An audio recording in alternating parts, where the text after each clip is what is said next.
Welcome back to Suffer Well,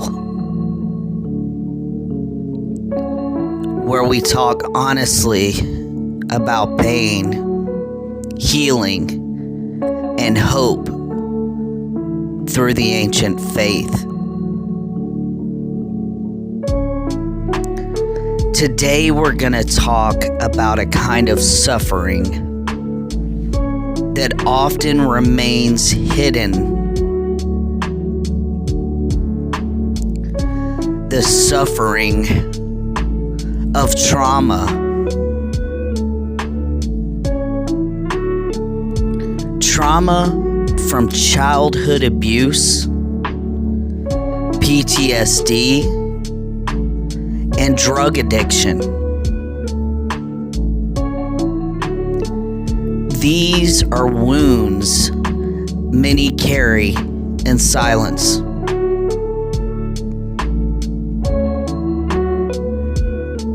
But you don't suffer alone, and your pain is not wasted.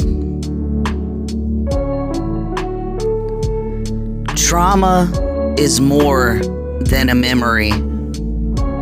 It lives in the body. It shapes how we think, how we feel, how we see the world. For those who have survived childhood abuse, emotional, physical, or even SA, that trauma is deeply rooted. The people who were supposed to protect us became the ones that hurt us. That betrayal changes everything.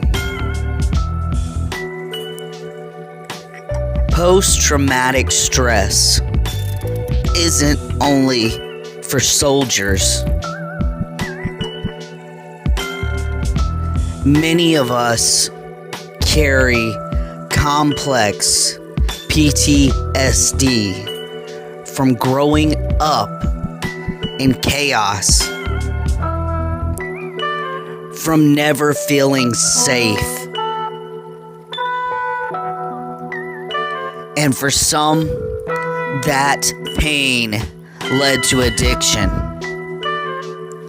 Not out of weakness, but because numbing the pain felt like the only way to survive. In trauma, there's often a silent scream, a desperate cry for someone to see you, to understand. Truth is, Christ does. He sees. He knows your pain.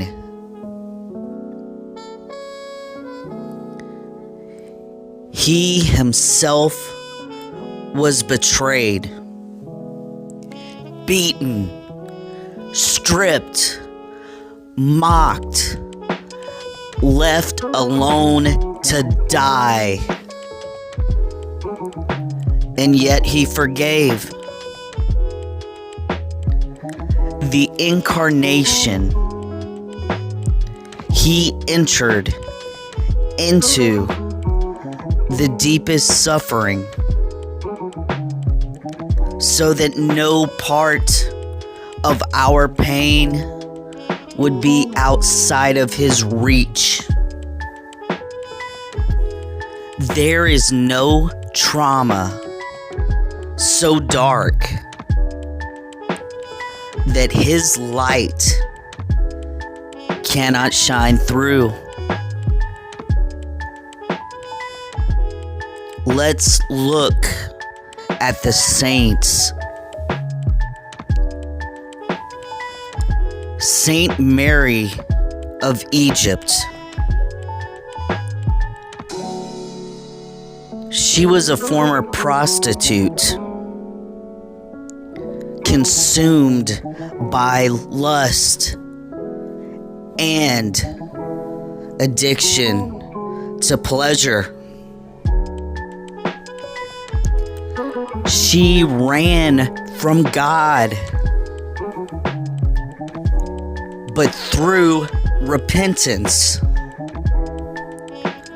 she found healing in the desert. Her trauma didn't disappear, but it was transformed. For those who have survived abuse, I want you to hear this. What happened to you was not your fault. And you don't have to carry it alone anymore. The church is not a place for perfect. It's a hospital for the soul, for the sick. So if you've been crushed by addiction to opioids, alcohol, porn, or anything else, understand this. Your addiction may have numbed the pain, but it also kept you from healing.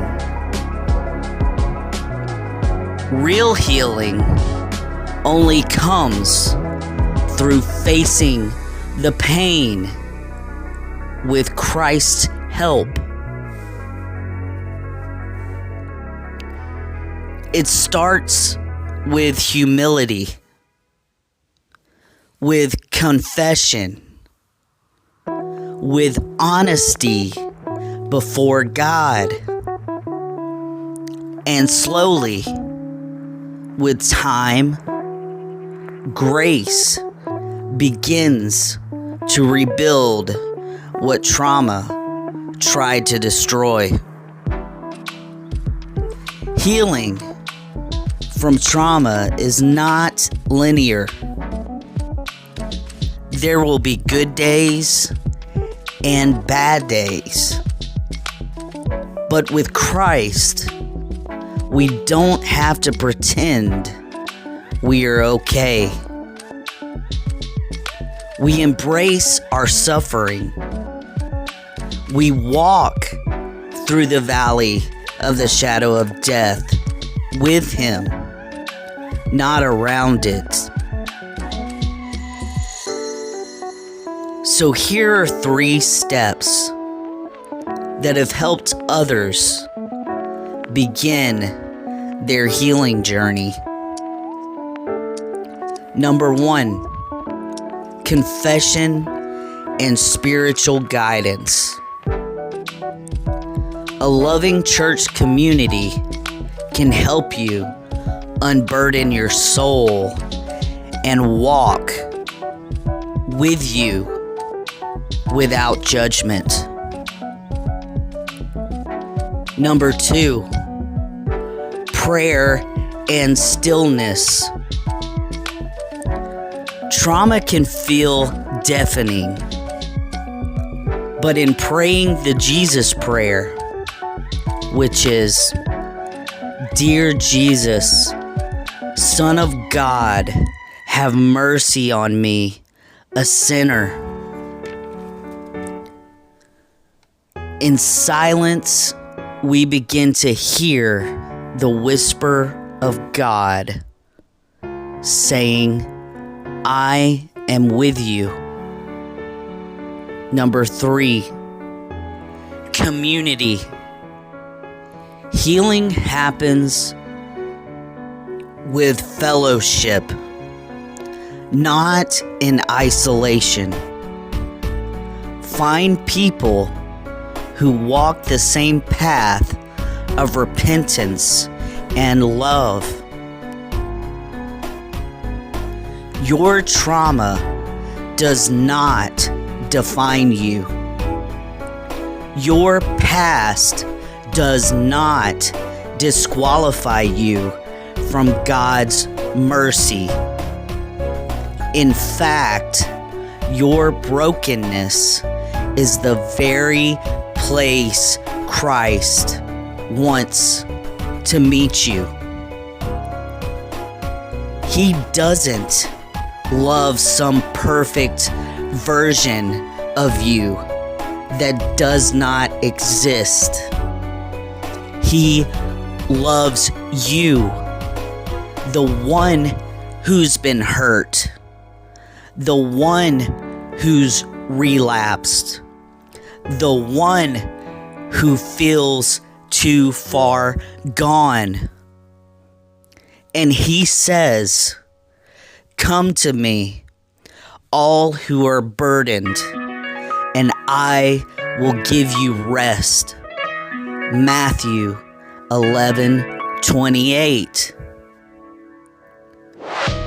So, if you're walking through trauma, you're not alone.